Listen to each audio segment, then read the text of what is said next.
히브리서는 여러분 편지입니다. 편지. 앞에 빌레몬, 디도, 디모데 후서, 전후서, 데살로니가 전서, 데살로니가 후서 다 편지글이에요. 서신서입니다. 서신. 이때에는 예를 들면 여기가 이 지역이 도일이잖아요. 도일. 그럼 지금은 도일 교회 하면은 이렇게 큰 건물이 있어요. 그래서 이 지역에 사시는 모든 분들이 우리 도일교회에 나와서 함께 예배를 드려요. 근데 그 당시 도일교회, 예를 들면 데살로니가 교회 하면은 그 당시에는 데살로니가 교회라는 그 교회가 지금 우리 도일교회처럼 웅장한 건물로 이렇게 세워 있는 게 아니에요. 도일이라는 그 지역에 가정에서 335 모이는 거예요. 그게 도일교회예요. 우리 집에서 한 10대 명이 모여요. 그리고 또 장로님 집에서 한 20명이 모여요. 이렇게 군데에서 이렇게 대형 교회가 있는 게 아니고 가정에서 그렇게 모여요. 그 전체를 도일교회, 데살로니가 교회라고 그래요. 그래서 데살로니가 교회에 편지하노니, 그렇죠. 그러면은 데살로니가에 있는 여러 가정에서 모이는 교회마다 그 데살로니가 교회에 보내는 편지를 서로 돌아가면서 읽으라는 거예요. 서로 돌아가면서 읽으라는 거죠. 자, 그러면 이 히브리서도 서신서예요. 편지의 형태로 기록되어 있는 성경 말씀이라 그 말이죠. 자, 그러면은 누가 누구에게 이 성경 말씀을 편지글로 써서 보낼까? 그걸 알아야 될 거 아니에요. 여러분 바로 앞에 한번 보세요. 히브리서 1장 편은 그 앞에 뭐라고 되어 있어요? 빌레몬서 이렇게 되어 있죠. 빌레몬서. 왜 제목을 빌레몬서라고 정해놨을까? 거기 1장 한번 봐봐요. 빌레몬서 1장 1절을 같이 한번 읽어봐요. 시작. 그리스도 예수를 위하여 갇힌 자 된 바울과 및 형제 디모데는, 거기까지요. 바울과 형제 디모데가 이 편지를 쓰는 거예요. 누구에게 쓴다고요? 우리의 사랑을 받는 자요 동역자인 빌레몬과, 그 다음에 2절에 자매 아비아와. 여기 자매는 그냥 형제 자매가 아니고 아마도 빌레몬의 아내이지 않을까 그러죠. 그래서 아비아와 우리와 함께 병사된 아키뽀와 내 집에 있는 교회에 편지하노니. 그래서 누가 누구에게 편지를 하는가? 그래서 이 빌레몬서는 대표적으로 사도 바울이 누구에게? 빌레몬에게 보내는 편지예요. 그래서 이 편지를 받는 사람의 이름을 따서 빌레몬서라고 이렇게 정했어요. 그 앞에 디모데 전후서는 누가 누구에게 했을까요? 사도 바울이 디모데에게 써요. 그래서 편지를 받는 사람의 이름을 따서 성경의 이름을 지었어요. 그러면 여러분 에베소서는 누가 누구에게 쓰는 거예요? 사도 바울이 에베소 교회에게 쓰는 거예요. 그래서 그 편지를 받는 사람이 에베소에 있는 여러 교회들이 그 편지를 받는 거예요. 자, 그러면 오늘 히브리서는 대부분 서신서가 1장 1절에서 누가 누구에게 보낸다, 그걸 밝히고 있는데, 오늘 히브리서 1장 1절에서는 밝히고 있어요? 안 밝히고 있어요? 안 밝히고 있어요. 누가 누구에게 썼는가 안 밝히고 있어요. 그래서 이게 그걸 찾아내야 돼요. 근데 우리는 못 찾아요. 우리는 이제 이 신약 성경을 연구하는 학자들이 찾아냅니다. 근데 누가 썼을까 해가지고 내용을 다 읽어봐요. 이 문장의 특징들을 다 한번 비교를 해보는 거예요. 여기에 주로 등장하는 내용이 무엇인가, 그런 것들을 다 추적하면서 아마 누가 썼을 것이다 추정을 하는 거예요. 근데 많은 신약자들이 신약을 공부하는 학자들이 못 찾았어요. 누가 썼는지 불확실해요. 그래서 익명이라고 그래요. 익명. 이름이 드러나지 않았어요. 근데 몇몇 학자들은 이 내용을 보면서 아마 사도 바울이 썼을 것이다, 그렇게 이야기하는 학자들도 있어요. 그래서 누군가 모르지만 그래도 사도 바울이 쓸 가능성이 있어서 어떤 학자들은 이 히브리서도 사도 바울이 쓴 서신으로 포함을 시키는 경우도 있어요. 그리고 안 시키기도 하고, 그 사도 바울이 쓴 서신에 포함시키기도 하고 제외하기도 해요. 그러니까 누가 썼는지 정확히 모른다는 거죠. 자, 그러면은 이 서신서를 누가 썼는지는 확실하지 못하지만 누가 받을 것 같아요? 누가 받아요? 이 편지를 누가 받을 것 같아요? 누가 받아요? 예수 믿는 사람이 받겠죠. 근데 오늘 제목을 뭐라고 돼 있어요? 제목이 히브리서라고 돼 있죠. 그래서 히브리인 그리스도인들이 이 편지를 받아요. 히브리인 그리스도인들이라는 건 뭐냐면 예수를 믿는 사람 중에 이방인들이 있어요. 이방인들이 있고, 크게 나누자면 이방인들이 있고, 그 다음에 누가 있냐면 유대인들이 있어요. 유대인들. 이스라엘 백성들이 있다고요. 유대인들이 있어요. 예수님이 활동했던 그 유다, 예루살렘, 갈릴리, 그 이스라엘, 거기에 사는 민족들이 유대민족이에요. 유대민족. 이 유대민족을 또 뭐라고 그래요? 히브리인들이라고 그래요. 히브리인들. 그래서 유대인이면서 예수님을 그리스도로 믿는 사람들, 이 사람들을 유대 그리스도인이라고 그래요. 히브리 그리스도인들이라고 해요. 히브리인들, 그리스도인들. 히브리인으로서 예수님을 그리스도라고 믿는 사람들, 그런 사람들이에요. 그래서 오늘 히브리서 이렇게 되어 있는데 히브리인들, 유대 그리스도인들이 이 편지를 받아요. 편지를 받아요. 그러면 어디에 있냐? 그러니까 유대인들이, 여러분 예루살렘에 핍박이 일어나잖아요. 사도행전에 보면 예루살렘에 핍박이 일어나요. 그래서 어떻게 해요? 예루살렘으로부터 뿔뿔이 흩어져요. 12사도도 다 뿔뿔이 흩어져서 가요.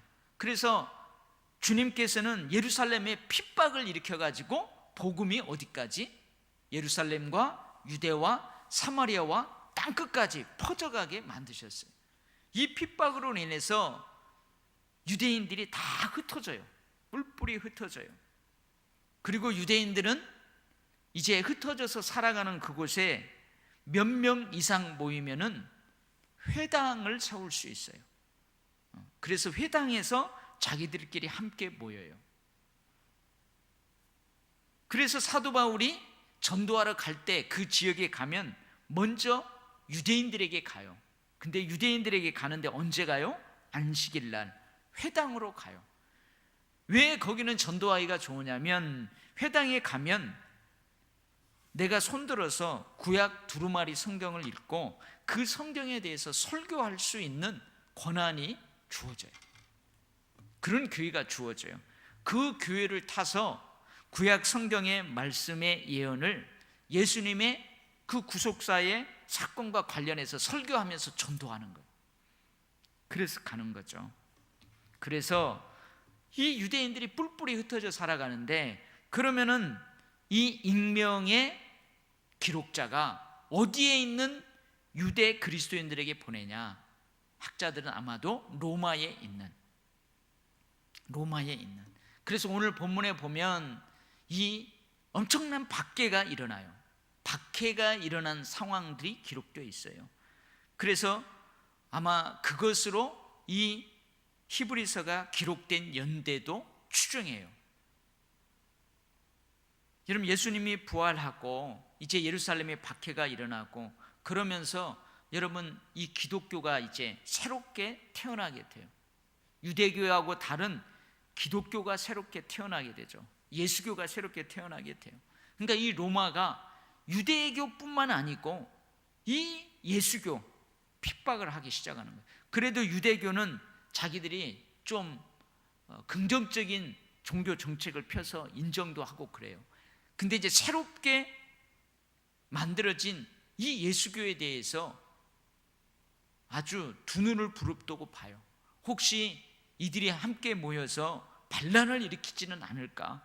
그러면서 이 그리스도인들을 핍박하기 시작합니다. 그래서 이 로마의 황제들이 이제 새롭게 세워지는 교회들, 예수 믿기 시작하는 그리스도인들을 막 핍박하기 시작해요. 그래서 로마의 황제 7명, 아주 유명한 그리스도인들을 핍박한 그 황제들이 있어요. 그 중에 여러분들이 귀에 많이 들었던 네로 황제, 그 다음에 도미티안이라는 황제, 이런 황제들이 많이 있어요. 그래서 아마 AD 80년, 지금은 몇 년이에요? 2018년이잖아요. 1, 2, 3, 4, 5, 6, 7, 8 해갖고 2018년까지 왔어요. 근데 1, 2, 3, 4, 5, 6, 7, 8, 80년대 초반에 이름을 밝히지 않은 어떠한 그리스도인이 로마에 있는 히브리인 그리스도인들에게 보내는 편지가, 그 서신이 바로 이 히브리서예요. 여러분, 이 히브리서를 그러면은 받는 이 신앙 공동체, 지금 이 공동체가 어떠한 상황에 있는가, 그것은 여러분 이 히브리서를 쭉 읽으면 알아요. 만약에 그러겠죠. 누군가가 지금 우리 도일교회에 뭔가 권면과 위로의 편지를 쓴다고 생각해 봐요.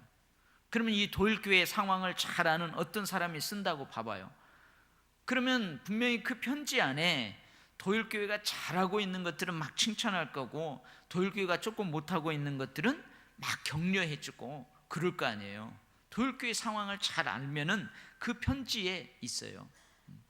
만약 예를 들면 도일교회 성도들이요, 내가 엊그저께 도일교회에서 온 어떤 성도로 하여금 도일교회 소식을 들었는데, 고난주간에 특별 새벽 기도를 새벽에 기도하고 저녁에는 모여서 신약 성경 통독을 한다는 이야기를 들었습니다. 여러분들, 모이기 어떤 사람들처럼, 모이기를 피하는 어떤 사람들처럼 그 습관을 따라 하지 말고 이렇게 모이기 힘쓰니 얼마나 축복된 교회입니까? 하면서 그런 편지를 쓸 거 아니에요. 그러면은 몇 년 후에 아니 몇백 년 후에 이때쯤 쓴 그 편지를 통해서 그 당시 도일교회가 어떤 상황에 있었는지를 알 수 있다, 그 말이죠. 그래서 이 히브리서를 쭉 읽어보면 이 히브리서를 받는 그 신앙 공동체, 유대인들로, 히브리인들로 주로 구성되어 있는 그 그리스도인 공동체가 어떠한 상황에 직면해 있는지를 알 수 있어요. 근데 어떤 상황에 직면해 있었냐면, 여러분, 신체적인 위협을 당하고 있었어요. 예수를 믿는다는 이유 때문에 여러분 목 베어서 죽임을 당할 가능성이 있었고, 혀가 뽑힐 가능성이 있었고, 사지가 잘려나갈 그러한 위협 속에 있었어요. 그리고 예수 믿는다고, 여러분, 저 집은 예수 믿는 집이니까 저 집 불살러 버리고 저 집에 있는 거 다 빼들어 와라, 이러한 일들이 일어났어요. 그런 일들이 일어날 가능성이 있는 핍박 가운데에 있었어요. 믿음 때문에, 믿음을 배반하지 않는다고 해서 감옥에 그 사람을 톡 시켜버리고, 예수님을 믿는다고 많은 사람들 앞에서 조롱거리를 만들어버리고, 이러한 환난과 핍박을 직면하고 있었어요, 이 공동체가.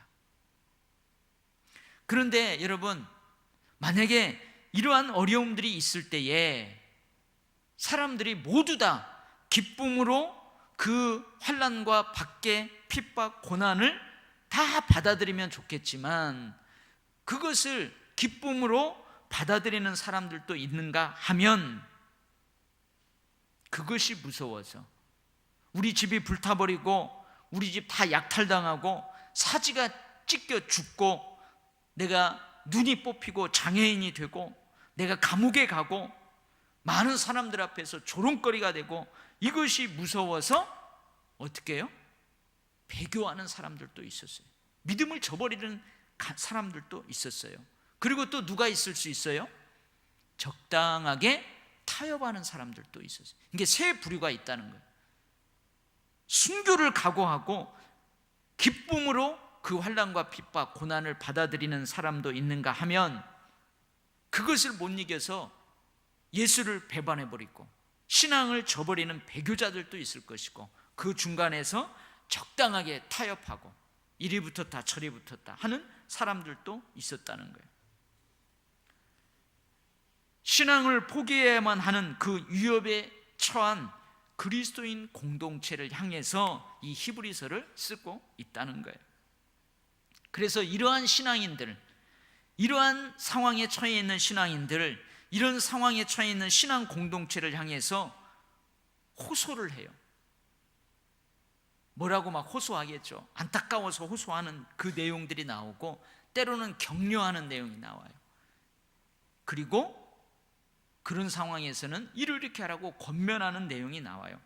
그래서 히브리서 전체를 딱 묶어가지고 이렇게 꽉 짜보면 한 문장으로 딱 말할 수 있는데 그게 뭐냐면 그러한 환난과 핍박과 고난 가운데 있는 성도들이요, 그 다음에 뭐라고 꽉 짤 수 있냐면 엑스로 꽉 짤 수 있는 게 뭐냐면 인내하십시오. 그래. 히브리서는 인내하십시오, 참으십시오, 기다리십시오 그래요. 근데 그 앞에 누구를 바라보며? 예수 그리스도를 바라보며 인내하십시오, 참으십시오, 끝까지 이겨내십시오. 이게 히브리서의 내용이에요. 히브리서 내용이에요. 이게 이제 전체적인 히브리서 배경이고요. 그 다음에 이 히브리서 그러면 이러한 내용으로 이제 몇 가지 핵심 메시지가 있어요. 우리에게 전해주는 게 있는데 그게 뭐냐면 하나님의 말씀이에요. 하나님의 말씀. 그러니까 하나님의 계시에 대해서 앞부분에서 이야기해요.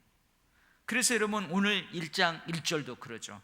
옛적에 선지자들을 통하여 여러 부분과 여러 모양으로 우리 조상들에게 말씀하신 하나님이 뭘 말씀하시겠어요? 하나님에 대해서 말씀하셨다 이거예요. 그 말씀을 통해서 하나님 자신을 드러내셨다, 나타내셨다. 이 계시라는 말이 한문으로 밝히 드러낸다 그 말이에요. 어두움이 있어요. 그럼 거기에 불을 쫙 비춰가지고 빛을 조명해서 다 밝히 볼 수 있도록 한다 이 말이에요. 보여준다 이 말이에요. 이게 계시예요, 계시. 그래서 하나님의 말씀에 대해서 이야기합니다. 그래서 여러분 앞으로 이 히브리서를 쭉 같이 은혜를 받을 때 하나님의 말씀에 대해서 뭐라고 하는가 여러분들이 귀담아 들어보시기 바랍니다. 그 다음에 누구를 바라보라고 그랬어요 아까? 누구를 바라보면서 인내하래요? 예수 그리스도를 바라보며. 그래서 예수 그리스도는 도대체 누구길래 왜 우리가 예수 그리스도를 바라봐야 되고 예수 그리스도께서 어떤 일을 하셨길래 우리가 이 고난과 핍박과 환난, 신앙의 위협, 목숨의 위협, 생명의 위협 가운데에서 예수 그리스도를 바라보면서 인내할 수 있을까? 그 예수 그리스도가 어떤 분인가? 그래서 예수 그리스도께서 하신 일, 이러한 것들을 쭉 히브리서가 기록하고 있어요. 특별히 구약의 제사, 제도를 통해서 예수님이 어떤 분이신가, 예수님이 어떤 일을 했는가, 그것들을 쫙 히브리서가 설명하고 있어요. 그 다음에 마지막 부분은 하나님의 말씀과 예수 그리스도를 바라보면서 너희들이 인내하고 참고 기다리라. 이게 뭐냐면 이제 성화예요, 성화. 너희들이 믿음을 가졌으면 환난과 핍박 가운데에서도 니들이 거룩해져 가라. 제자로서 합당하게 생활하라. 신앙인으로서 거룩해져 가라. 신앙 공동체가 더욱더 자라가라. 그런 내용이 있어요. 그래서 여러 가지 이제 짤막짤막한 주시는 은혜가 있지만 이 히브리서는 크게 이러한 맥락에서 이제 우리가 큰 은혜를 받아야 돼요. 히브리서 다 끝났어요. 이제. 히브리서 다 끝났어요. 그래서 이제 우리가 한 장 또 몇 절 몇 절 들어갈 때마다 여러분들이 늘 생각하세요. 하나님의 말씀, 그 다음에 예수 그리스도, 그 다음에 우리가 성화되어 가야 된다. 이런 내용들을 여러분 잘 보면서 여러분들의 삶 가운데에서 지금 내가 어떠한 위기 가운데 있고 내가 뭔가 중간에서 이리 갔다 저리 갔다 할 때 내가 어느 편에 서야 될지, 내가 지금 예수님 편에 섰는데 여러 가지 어려움 가운데 있을 때는 내가 그것들을 어떻게 극복하며 이겨갈 수 있는가, 여러분 이 히브리서를 통해서 여러분 큰 깨달음과 뭔가 원리들을 발견할 수 있기를 바랍니다. 아멘. 자, 그래서 오늘은 이 서론인데요, 히브리서에서 예수님에 대해서 말씀하시겠다 1장 1절에서부터 3절까지는 쭉 예수님에 대해서 이야기를 하고 있어요. 자, 그러면은 1장 1절에서부터 3절 예수님이 어떤 분인 겁니다. 자, 옛적에는 하나님께서 말씀을 하시는데 누구를 통해서 말씀하셨대요? 그렇죠. 1장 1절에 옛적에 그랬죠. 옛적이 언제일까요? 옛적에는 그랬어요. 옛적에는 언제일까요? 옛적이라는 말은 구약 시대를 이야기해요. 구약 시대에는 누구를 통하여?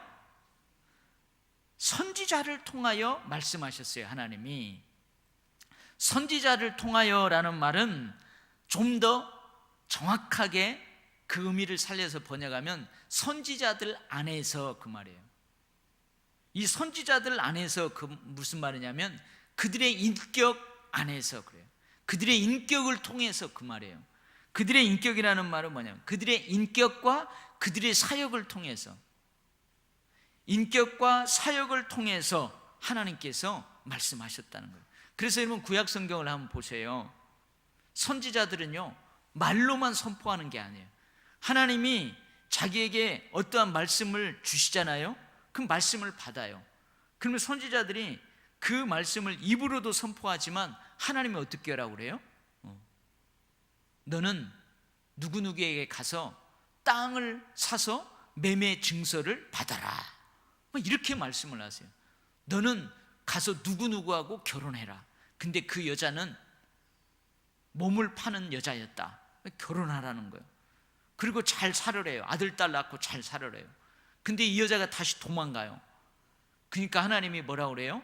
그 여자 다시 전국 방방곡곡 돌아다니면서 찾아다가 다시 살아라 그래요. 누구예요 그게? 호세아 선지자예요. 그러면서 그 선지자의 삶, 그 선지자의 그 인격을 통해서 하나님이 이스라엘 백성들을 향한 말씀을 그렇게 하시는 거예요. 그 구약시대에는 선지자를 통하여서 그렇게 말씀하는데 어떻게 해요? 여러 부분과 여러 모양으로. 이 말은 뭐냐면 아주 다양한 방법으로. 그래서 여러분 보세요. 선지자들 아주 다양한 방법으로 하잖아요. 아주 다양한 방법으로 하나님의 말씀을 받고 그 하나님의 말씀을 선포해요. 구약시대는 그렇게 했대요. 1장 1절이 그 말이에요. 그 다음에 2절은 이제 이 모든 날 마지막에 하나님이 말씀하시는데 이 모든 날 마지막은 언제일까요? 아까 옛적이 뭐라고 그랬어요? 구약시대라고 그랬죠. 그러면 이 모든 날 마지막은 무슨 시대겠어요? 신약시대예요. 예수 그리스도께서 이 땅에 초림하시죠. 성육신으로 태어난 그때부터 다시 예수님이 오실 그날까지, 재림하는 그날까지 이 신약시대를 이야기하는 거예요. 이때에는 누구를 통해서 말씀하신다고요? 2절 말씀, 이 모든 날 마지막에는 누구요? 아들을 통해서. 이 아들은 누굴까요? 내 아들. 여러분 아들 있죠? 여러분 아들을 통해서 말씀하신다, 그 말일까요? 그러면 나 같은 사람은 아들 없고 딸밖에 없는데 여기서 아들이 누구예요? 그렇죠, 예수님이에요. 하나님의 아들을 통해서, 이것도 정확하게 번역하면 예수 그리스도 안에서. 그러면 뭐라고 해요? 이것은 예수 그리스도의 인격과 사역을 통해서 하나님이 말씀하세요. 그래서 예수 그리스도는 마지막 날에 하나님의 말씀이세요. 아멘. 요한복음 1장 1절이 똑같아요. 비슷해요. 이 히브리서 1장 1절에서 3절 말씀하고 요한복음 1장의 앞부분의 말씀이 비슷해요. 예수 그리스도는 하나님의 말씀이에요. 아멘. 구약의 선지자들이 자신들의 인격과 사역을 통해서 하나님의 능력을, 하나님의 성품을, 하나님의 영광을 설명했어요. 보여주긴 보여준 거죠. 설명했어요. 근데 예수님은 설명할 필요가 없어요. 하나님의 능력과 성품과 영광을 설명할 필요가 없어요. 어떻게 묘사할 필요가 없어요. 예수님 자체가 하나님의 영광이에요. 예수님 자체가 하나님의 성품이고 하나님의 능력이에요. 그래서 예수님은 설명하지 않고 어떻게 해요? 그냥 보여주시는 거예요. 봐라, 아버지를 보지 너희들을 보지 못했느냐? 아버지 보고 싶으냐? 그럼 나를 봐라. 나를 봐라. 예수님이 그렇게 말씀하잖아요. 나와 아버지는 하나다. 그래서 예수님은 그냥 자기 자신이 하나님의 영광이고 하나님의 능력이고 하나님의 성품이에요. 예수님 자체가 그냥 말씀이에요. 말씀. 그래서 예수님은 구약의 선지자들과는 다른 존재예요. 다른 존재. 같은 역할을 하지만 전혀 다른 존재예요. 자, 다른 존재라는 사실을 오늘 1장 2절 3절 그 짧은 안에 이래이래해서 예수님은 구약의 선지자들과 다른 존재다, 짧게 이야기를 해요. 그리고 1장 전체를 통해서 이제 예수님은 누구누구하고는 다르고 누구하고는 다르고 구체적으로 이제 비교를 합니다. 근데 오늘은 한번 쭉 봐봐요. 자, 예수님은 이제 구약의 선지자들하고 같은 역할을 했어요. 옛적에는 구약의 선지자들이 하나님의 말씀이었어요. 하나님이 말씀을 하시는 통로였어요. 이제 신약 시대에는 예수님 자체가 하나님의 말씀이에요. 근데 같은 역할을 한다고 해서 예수님은 구약의 선지자들하고 같은 분이 아니에요. 전혀 다른 분이에요. 전혀 다른 존재예요. 자, 그러면은 어떻게 다른가? 첫 번째, 예수님은 누구라고요? 방금 얘기했죠. 첫 번째, 예수님은 하나님의 아들이세요. 하나님의 아들이에요. 구약의 선지자들은 그냥 하나님의 종이에요. 하나님의 말씀을 받은 자예요. 훌륭한 사람이고 다른 사람들보다 영성이 조금 뛰어나는, 다른 사람들보다 좀 특별한 가르침을 전하는 스승일 수 있어요. 그 당시 뭔가 뛰어난 지도력을 가진 이상적인 지도자일 수 있어요. 그러나 예수님은 그런 분이 아니에요. 그런 차원의 그런 분이 아니에요. 훨씬 뛰어난 분이에요. 비교도 할 수 없는 분이에요. 바로 그 말로 예수님은 하나님의 아들이십니다 그러는 거예요. 그 다음에 두 번째, 하나님은 뭐라고 그래요? 2장 2절 이 모든 날 마지막에는 아들을 통하여 우리에게 말씀하셨으니, 즉 아들, 예수님은 하나님의 아들이십니다. 두 번째는 이 아들을 뭐라고요? 만유의 상속자다. 그래서 예수님은 하나님이 세우신 후사이다, 만유의 상속자이다 그 말이에요. 어느 한 부분에서만 하나님의 것을 취하는 것이 아니고 온 우주 만물, 하나님의 모든 것을 예수님이 다 취하세요. 그래서 여러분, 우리가 지난 금요일 철야 때인가 우리 함께 설교를 했죠. 성령은 예수님의 모든 것을 가지고 일하세요. 그리고 예수님은 성부 하나님의 모든 것을 가지고 일하셨고, 그래서 삼위일체 하나님이 거기에서 또 나오는 거예요. 그러니까 예수님은 만유의 하나님의 상속자예요. 근데 한 부분이 아니고 하나님의 전부. 그래서 달라요. 구약의 선지자들은 하나님의 한 부분만 맡아요. 하나님이 너 언제부터 언제까지 내가 너에게 입에 주는 말씀을 선포하라 그래요. 선지자들은 그래요. 근데 예수님은 아니라는 거예요. 그 다음에 또 뭐라고 그래요? 또 그로 말미암아 모든 세계를 지으셨느니라. 예수님은 하나님의 창조의 대행자예요. 하나님과 예수님은 함께 이 온 우주 만물을 지으셨어요. 여러분 요한복음 1장에도 나와요. 전능하신 하나님의 창조사에게 적극적으로 같이 동참했어요. 그래서 우리 창세기 지금 강해 설교하는 주일내도 우리가 우리의 형상을 따라 우리의 모양대로 사람을 만들자 할 때 그 우리라는 단어에는 성부, 성자, 성령 하나님이 들어간다고 그랬어요. 그게 다르신 분이에요. 구약의 선지자하고는 달라요. 그 다음에 예수님은 또 누구래요? 하나님의 영광의 광채시래요. 예수님은 인간으로 나타나신 하나님의 영광이에요. 아까 설명한 것처럼 그 자체, 하나님의 영광은 하나님의 장엄하신 임재를 눈으로 보게, 겉으로 드러나게 하는 거예요. 근데 예수님은 예수님 자체가 하나님의 영광이에요.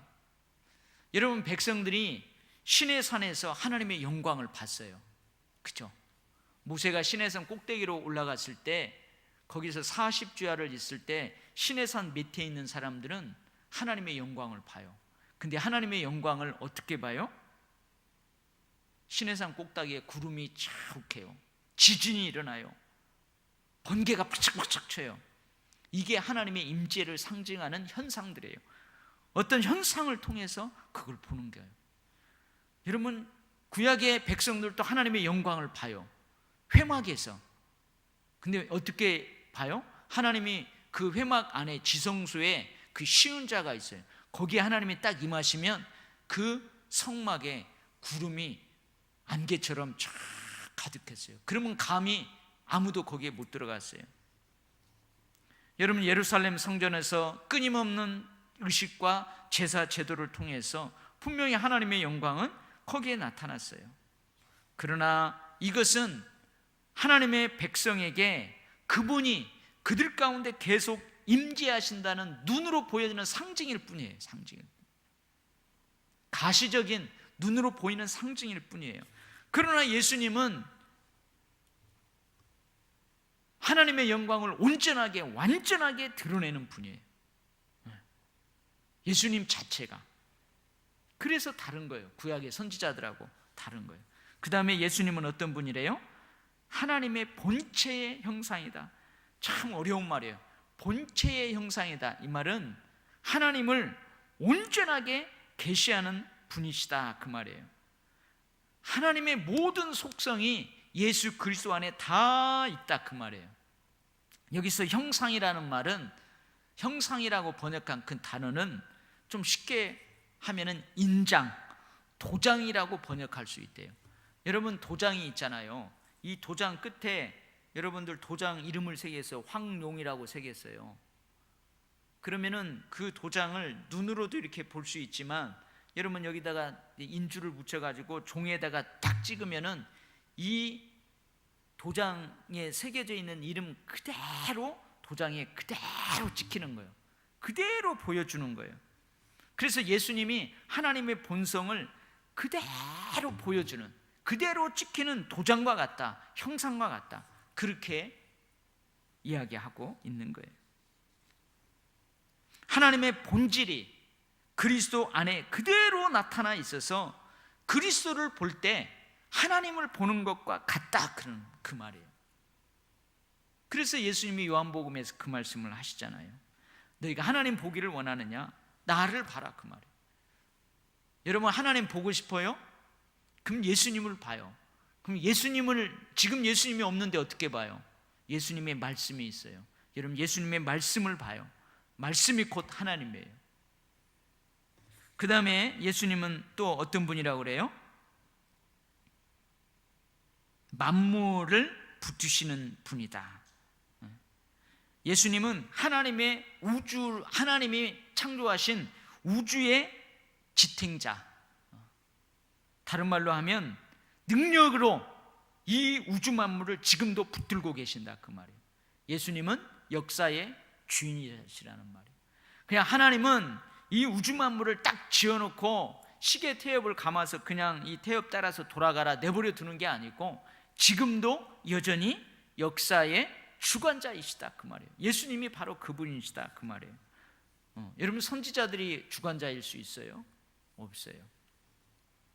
하나님의 부름을 받아서 하나님의 역사의 한 부분에 어떠한 선한 영향력을 끼치는 한 사람일 수는 있지만 그 역사의 주관자는 아니에요. 그 다음에 마지막으로 예수님은 누구래요? 예수님은 희생 제물이래요. 죄를 정결하게 하는 일을 하시고, 이 죄를 정결하게 하는 일은 뭐예요? 피 흘림이 없이는 죄사함이 없느니라. 자기가 희생 제물로 자기 생명을 드림으로 죄를 정결케 하는 일을 하셨어요. 근데 구약에 이제 뒤에 가면은 대제사장하고 예수님하고 비교하는데요, 구약에서는 죄를 사하기 위해서 맨날 어떻게 해요? 짐승이 죽어야 돼요. 내가 이런 죄를 지으면 또 짐승이 죽어요. 그리고 또 죄를 지으면 또 짐승을 죽여야 돼요. 근데 예수님은 어떻게 해요? 단번에 자신의 피를 흘려서 온 백성들의 구원을 이루셨어요. 그러니까 이 구원의 사역은 반복될 필요가 없어요. 여러분, 내가 삶을 살아가다가 또 죄를 지었어요. 그러면 예수님이 또 죽어야 돼요? 안 그래요. 내가 죄를 지을 때마다 예수님이 피 흘려 죽는 게 아니에요. 예수님은 단번에 영원히 하나님의 희생 제물로 죄를 정결케 하는 일을 하셨어요. 이게 다른 거예요. 이게 다른 것입니다. 그리고 마지막으로 높은 곳에 계신 지극히 크신 이의 우편에 앉으셨느니라. 예수 그리스도는 하늘에 오르셔서 하나님 우편에 좌정하심으로 온 우주를 지배하시고 다스린다, 그런 말이에요. 여러분, 한번 생각을 해보세요. 지금 이 서신을 받는 신앙인들이, 이 서신을 받는 신앙 공동체가 지금 어떤 상황에 있어요? 환난과 핍박, 생명의 위협 가운데에 내가 신앙을 지킬 것인가, 예수를 배신할 건가, 적당하게 타협할 건가, 그런 상황에 있는 사람들에게 편지를 써요. 근데 그 편지를 받았다고 생각해 보세요. 야, 예수님이 이런 분이구나. 예수님은 구약시대에 하나님의 말씀을 대언하는 선지자들과 동급의 사람이 아니구나. 여러분, 이스라엘 백성들 가운데에는 히브리인들은 선지자들을 귀하게 여겨요. 특히 모세와 엘리야, 아주 귀하게 여겨요. 비교할 수 없는 분이 예수님이에요. 예수 그리스도 안에서 주어진 계시는 구약의 선지자들 안에서 주어지는 계시보다 탁월하고 완전하다. 그러니 이런 예수님은 우리가 시험을 당할 때에 우리를 붙들어 주실 수 있는 분이다. 우리가 힘든 시기를 지날 때에 발걸음을 인도해 줄 수 있는 분이다. 우리가 혹 환난과 핍박 가운데에 생명을 내놓아야 될 때 기쁨으로, 즐거움으로, 평안으로 그 생명을 내어줄 수 있을기까지 우리를 붙들어주는 분이다. 설령 그러기까지 할 때에도 이러한 예수를 보면서 어떻게 하라고요? 인내하라, 그 말이에요. 그래서 오늘 이 서론에서 예수님에 대해서 많은 것들을 이야기하고, 여러분 이 히브리서의 전체 앞으로 예수님에 대해서 하나하나 깊이 이야기할 거예요. 그래서 여러분, 지금까지 여러분들이 믿는 예수님, 여러분이 만난 예수님, 여러분이 경험하는 예수님, 여러분들과 동행하는 그 예수님, 이 히브리서를 통하여서 더 그 지식이 넓혀지기를 바랍니다. 그 경험이 더 넓혀지기를 바랍니다. 내가 만난 예수님 이런 분이야, 할렐루야, 여러분 찬송하면서, 여러분 이 히브리서를 받는 그 시대의 신앙인들처럼 믿음을 지키는데 어려움이 있는 세상은 아니지만, 그러한 시대는 아니지만, 그래도 여러분 다 절망은 늪이라고 그러잖아요. 정도는 달라도 다 신앙생활에 어려움이 있어요. 시련이 있어요. 시험거리가 있어요.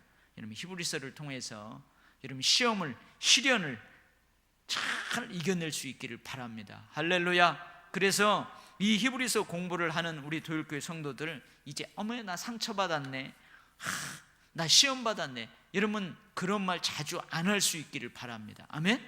네, 다 이겨낼 수 있는 그러한 말씀의 능력을 여러분들 체험할 수 있기 바랍니다. 아멘. 기도하겠습니다. 하나님 아버지, 이제 히브리